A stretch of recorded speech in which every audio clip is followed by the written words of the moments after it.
Friends Pattachitra ଟସର painting ଯେତେବେଳେ କରିବେ ଟସର କପଡ଼ାକୁ ଭଲ ଭାବରେ ପାଣିରେ ଧୋଇଦେବେ। ତାର ମଣ୍ଡ ଅଂଶ ଗଲା ପରେ ଆରାରୁଟ୍ ପାଉଡ଼ରକୁ ଅଠା କରିକି କପଡ଼ାଟାକୁ ବୋର୍ଡ଼ରେ ପେଷ୍ଟ କରିବେ। ଯେତେବେଳେ ବୋର୍ଡ଼ରେ ପେଷ୍ଟ କରିବେ ଯେତକ ବୋର୍ଡ଼ରେ ବବଲକୁ ଆସ୍ତେ ଆସ୍ତେ ହାତରେ ପଲିସ୍ କରିକି ବାହାର କରିଦେବେ। ନହେଲେ ଯେତେବେଳେ କପଡ଼ା ଶୁଖିଯିବ ସେ ପୁରା ଫୁଲିଲା ଭଳିଆ ଦେଖାଯିବ। ତାପରେ 12 ଘଣ୍ଟା ତଳେ ପକାଇକି ଶୁଖାଇଦେବେ।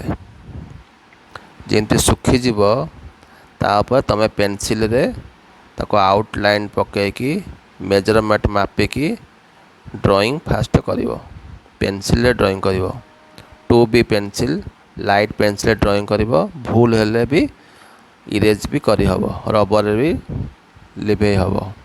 ତାପରେ କ'ଣ କରିବେ ନା ପେନସିଲ୍ ଡ୍ରଇଂ ଉପରେ ବ୍ରସରେ ଫାଷ୍ଟ ଆଉଟଲାଇନ୍ ମାରିବେ।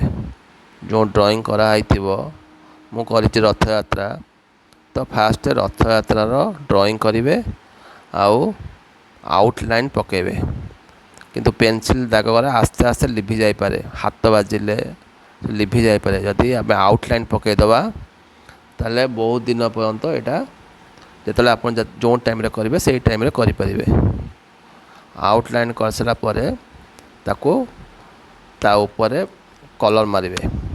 ଯେମିତି କାନ୍ଥରେ ମରାଯାଏ ପ୍ରାଇମରୀ କଲର୍, ସେମିତି ହ୍ୱାଇଟ୍ କଲର୍ ଫାଷ୍ଟ ମାରିବେ। Direct colour ମାରିବେନି।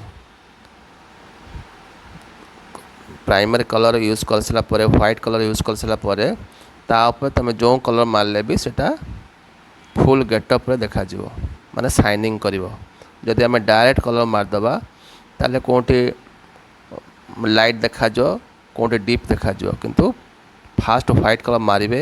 ଶୁଖିଗଲା ପରେ ତା ଉପରେ ପ୍ରାଇମରୀ କଲର୍ ମାରି ସାରିଲା ପରେ ତାପରେ ତୁମର ଯେଉଁ କଲର୍ ଅନୁସାରେ ପଟ୍ଟଚିତ୍ର କଲର୍ ଅନୁସାରେ ସବୁ କଲର୍ ମାରିବେ। ହେଲା, ଏମିତି ଆସ୍ତେ ଆସ୍ତେ ଡ୍ରଇଂ କରିବେ। ତା ଉପରେ କପଡ଼ା ପକାଇ କରିବେ ଯେମିତିକି କିଛି ଡଷ୍ଟ ତାପରେ ନ ପଡ଼େ। ତାପରେ ମୁଁ କ'ଣ କରିଛି ସାଇଡ଼୍ରେ ଆଉଟଲାଇନ୍ ପକାଇଛି, ବର୍ଡ଼ର ଲାଇନ୍। ହ୍ୱାଇଟ୍ କଲର୍ ମାରି ସାରିଲା ପରେ ୟେଲୋ କଲର୍, ବ୍ଲୁ କଲର୍ ମାରିଛି। ବ୍ଲୁ କଲର୍ ମାରି ସାରିଲା ପରେ ତାପରେ ମୁଁ ଡିଜାଇନ୍ ପକାଇଛି। ଡିଜାଇନ୍ କେମିତି ପଡ଼ିବ, ଏ ସାଇଡ଼୍ରେ ମୁଁ ଡାଳି ପକାଇ ଦେଇଛି ରେଡ଼୍ କଲର୍, ୟେଲୋ କଲର୍ ମାରି ସାରିଲା ପରେ ଡାଳି ପକାଇ ଦେଇଛି।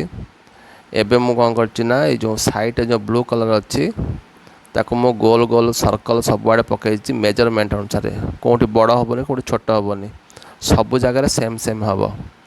ତାପରେ ମୁଁ ପଟ୍ଟଚିତ୍ରର ଯେଉଁ ଫୁଲ ଡିଜାଇନ୍ ଫ୍ଲାୱାର୍ କେମିତି କରାହେଉଛି ମୁଁ ଷ୍ଟେପ୍ ବାଇ ଷ୍ଟେପ୍ ବତାଉଛି। ଫାଷ୍ଟ ମଝିର ସର୍କଲ୍ଟାକୁ କରିବେ।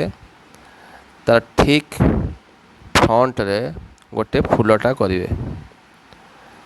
ଯେମିତି ପୁରା ପଏଣ୍ଟେଡ଼ ବ୍ରସ୍, ସରୁ ବ୍ରସ୍ରେ କରିବେ, ମୋଟା ବ୍ରସ୍ରେ କରିବେନି।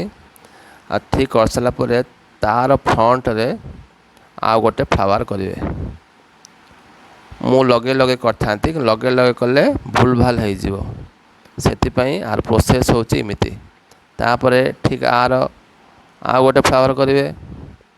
କଲାପରେ ତାର ଠିକ୍ ଫ୍ରଣ୍ଟରେ ଆଉ ଗୋଟେ ଫ୍ଲାୱାର୍ କରିବେ। ପେଟେଲ୍ ହେଇଗଲା। ହେଇସାରିଲା ପରେ ଏଇ ଯେଉଁ ଦିଦିଟା ଯେଉଁ ମଝିରେ ରହିଲା ତା ଭିତରେ ଦିଟା ପାଖୁଡ଼ା ଏମିତି ତିଆରି କରିବେ। ହେଲା, ଏଇ ଟାଇପ୍ର ସବୁଯାକ ସେମିତି ଫ୍ଲାୱାର୍ କରିବେ।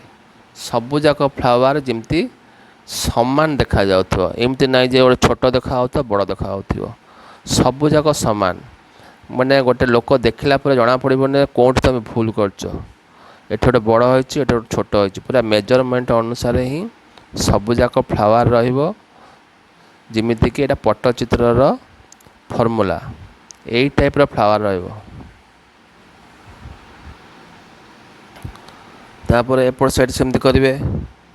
ଦେଖିଲେ ପୁରା ମେଜରମେଣ୍ଟ ଅନୁସାରେ ପ୍ରୋସେସ୍ ଅନୁସାରେ କଲେ ଏଇ ଟାଇପ୍ର ଫ୍ଲାୱାର୍ ଆସିବ। ଦେଖ ସୁନ୍ଦର ଭାବରେ ଫ୍ଲାୱାର୍ଟା ହେଲା। ଏମିତି ସବୁ ସର୍କଲ୍ରେ ଫ୍ଲାୱାର୍ କରିବେ। ता मु कौन करना टे डिजाइन करने मु हाफ हाफ फ्लावर करची एठी गोटे flower half flower half flower half flower एमती गोटे लाइन जाक एमती फ्लावर करची आ जो मझी गैप रोचे से गैपटा भी सब जाक सेम सेम आसो मेजरमेंट अनुसार करेंगे एमती ना गोटे छोट करदे गोटे बड़ करदे एमती हेनी सब जाक मेजरमेंट सामान आसो आ तार भितर ही पट्टचित्र डिजाइन डाली डिजाइन पड़ो मु कला परे आर सेकेंड एपिसोडटा मु कहिबी किमिति करा होउची डाली एटा केमती लागेला कमेंट करे जणाइबे। Thank you.